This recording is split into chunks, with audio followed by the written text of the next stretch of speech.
Hello friends, in previous lecture we completed large scale retail shop or large scale retail business.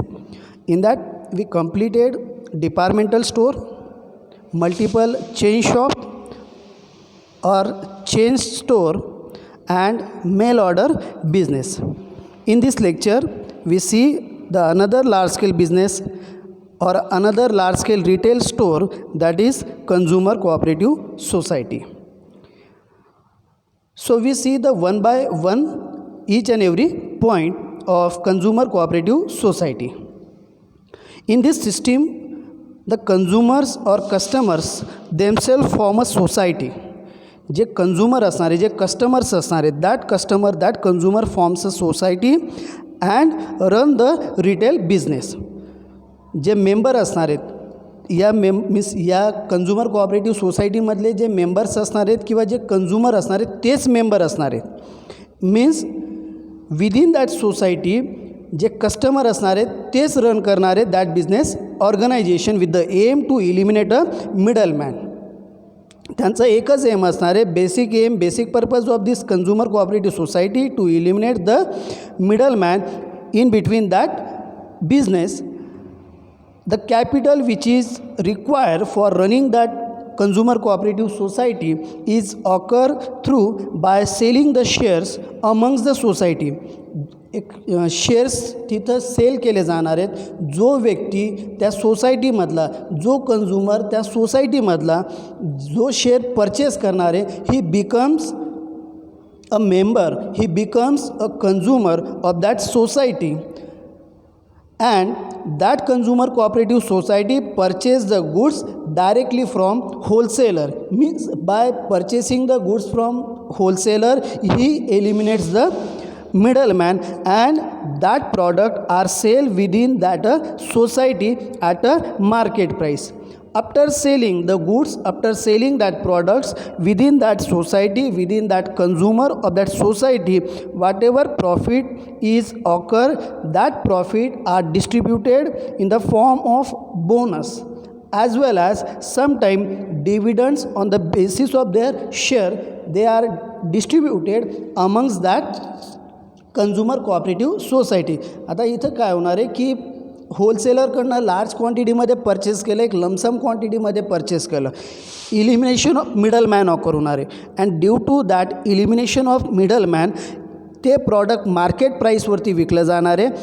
And whatever profit which is occur after selling the goods, that profit are distributed amongst the society in the form of dividend as well as in the form of bonus.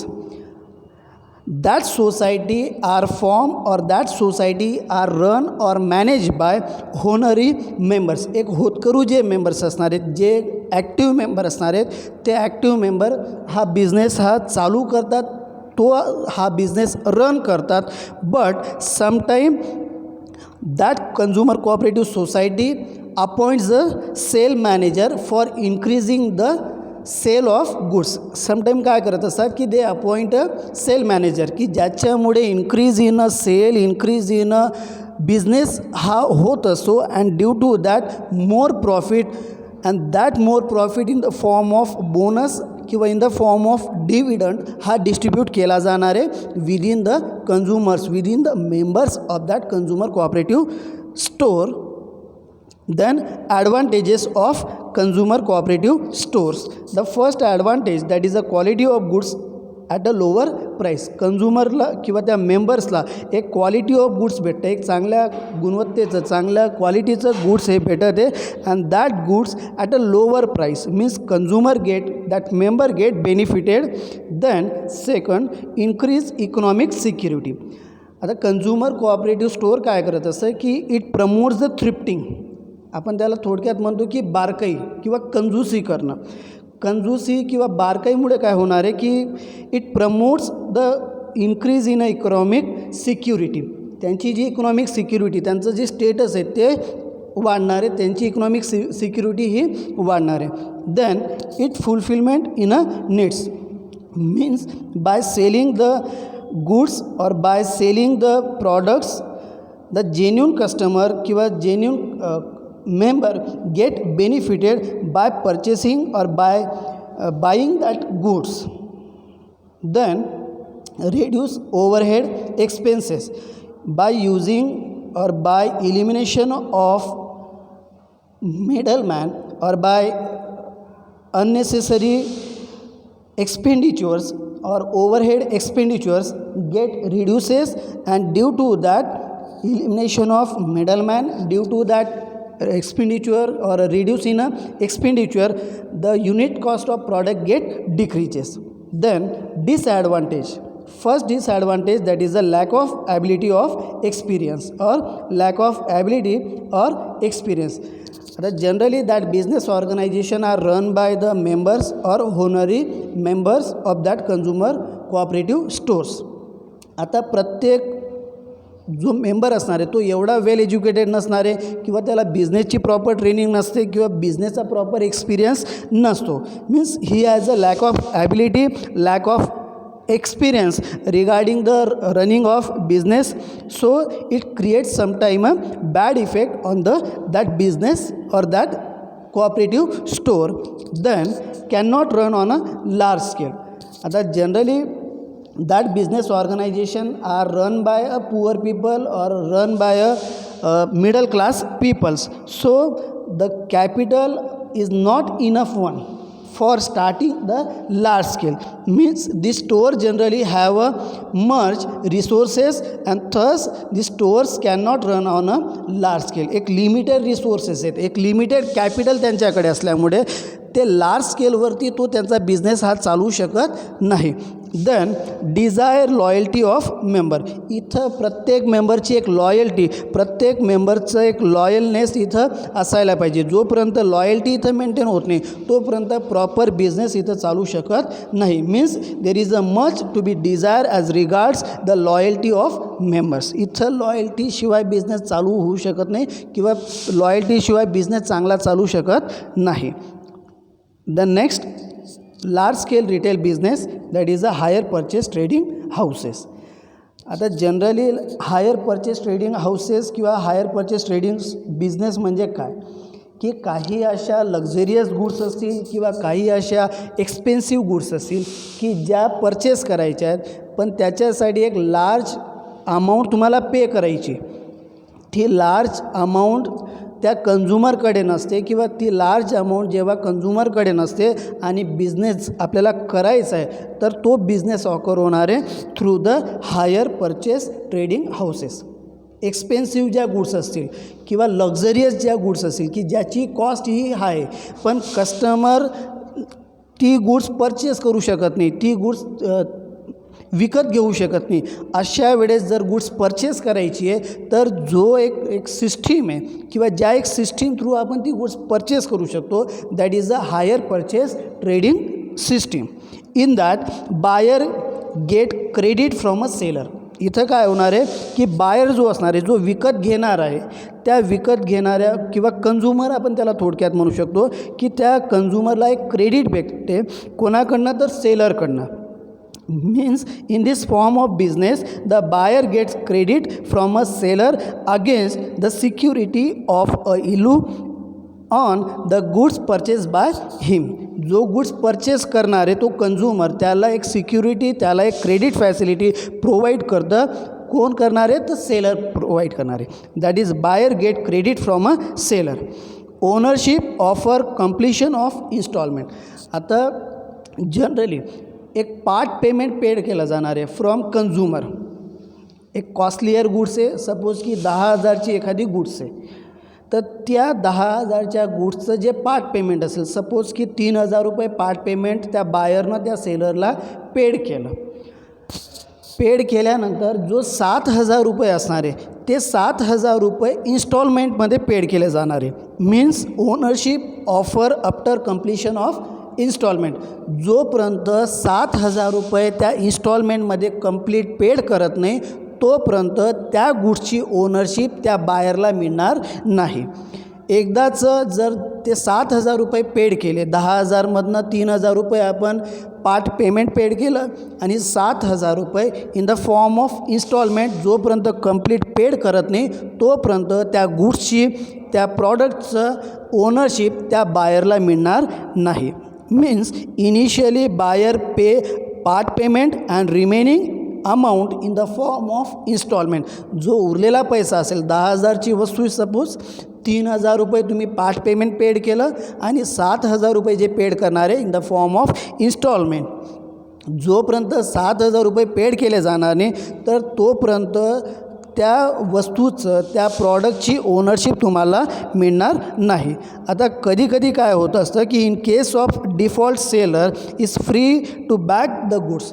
जोपर्यंत buyer किंवा buyer जर default झाला किंवा बायरकडनं ते 7,000 रुपये paid केले गेले नाही तर अशा वेळेस अशा वेळेस सेलर जो असणार आहे तो जी गुड्स विकतो आहे तर तो सेलर ती गुड्स वापस घेऊ शकतो. Means free to back that goods. आता free to back that goods केल्यानंतर काय होणार आहे की the installment already paid by that buyer are fortified and these are treated as a higher charges for the goods. तर ते जेवढे instalment suppose की 7,000 रुपये इन्स्टॉलमेंटमध्ये भरायचे होते 4च इन्स्टॉलमेंट भरले म्हणजे 4,000 रुपये तुम्ही जर भरलेले आहेत 3,000 रुपये तुम्ही भरू शकत नाही तर अशा वेळेस जो सेलर असणार आहे तो तुमच्याकडून ती गुड्स वापस घेऊ शकतो आणि जे तुम्ही 4,000 रुपये भरलेले आहेत तर ते 4,000 रुपये ट्रीट केले जाणार आहे ॲज अ हायर चार्जेस. तुम्हाला ते वापस मिळणार नाही. अपार्ट फ्रॉम दॅट की instalment always includes the interest. जो 7,000 रुपये त्या 7,000 रुपयावरती तुम्हाला प्रत्येक इन्स्टॉलमेंटवरती एक सर्टन अमाऊंट ऑफ इंटरेस्ट हा लावला जात असतो. Then advantages of higher purchase trading system. In that first advantage, that is it provide facility to purchase the costlier goods. आता जनरली जे कॉस्टलियर गुड्स असतात लक्झरियस गुड्स आहेत सच ॲज रेफ्रिजरेटर असेल T V असेल car असेल scooter असेल जे काही लक्झरियस गुड्स आहे जे काही कॉस्टलियर गुड्स आहे की one time payment impossible by that buyer by that consumer. One time payment त्याचं पेड करण्याची ताकद त्या कन्झ्युमरकडे नसते तर अशा वेळेस आपण ते घेऊ शकतो by using that hire purchase trading houses through. Then small and medium scale producer get benefited. आता जनरली काय होणार आहे की जे स्मॉल स्केल किंवा मीडियम स्केल जे मॅन्युफॅक्चरर आहेत किंवा जे कन्झ्युमर आहेत can install the required machinery. जे त्यांना लागणारी जी मशनरी असणार आहे that machinery get install and tools without paying the total amount for it. त्यांच्याकडे जेवढा पैसा आहे त्या पैशामध्ये ते मशनरी परचेस करू शकतात आणि परचेस केल्यानंतर तो त्यांचा बिझनेस आज चालू करू शकतात. मीन्स लिमिटेड कॅपिटलमध्ये लिमिटेड पैशांमध्ये जो मिडलमॅन असेल किंवा जो स्मॉल स्केल बिझनेसवाला असेल तर तो त्याचा बिझनेस आज चालू करू शकतो. Then next advantage that is help to increase the sale of costly goods. जे कॉस्टलियर गुड्स आहेत जे नॉन इसेन्शियल गुड्स असतील किंवा जे लक्झरियस गुड्स असतील तर ते गुड्स आपण hire purchase trading system through विकू शकतो because it attempts a very large number of people to buy the same. तर याच्यामुळे काय होणार आहे की हायर परचेस ट्रेडिंग सिस्टीममुळे जे कॉस्टलियर गुड्स आहेत जे लक्झरियस गुड्स आहेत जे नॉन इसेन्शियल गुड्स आहेत ते आपण परचेस करू शकतो. The next advantage that is invest money elsewhere to earn profit. आता सपोज की एखाद्या कस्टमरकडे जर 10,000 रुपयाची वस्तू परचेस करायला पैसे आहेत पण bye using that system means higher purchase trading सिस्टीममध्ये तो काय करणार आहे सपोज की 3,000 रुपये त्यानं पेड केले आणि तो जे रिमेनिंग 7,000 रुपये जे असणार आहे तो अदर बिझनेसमध्ये किंवा अदर ठिकाणी तो इन्व्हेस्ट करू शकतो आणि तिथून तो प्रॉफिट हा घेऊ शकतो. That is invest money elsewhere to earn the profit. Then disadvantage.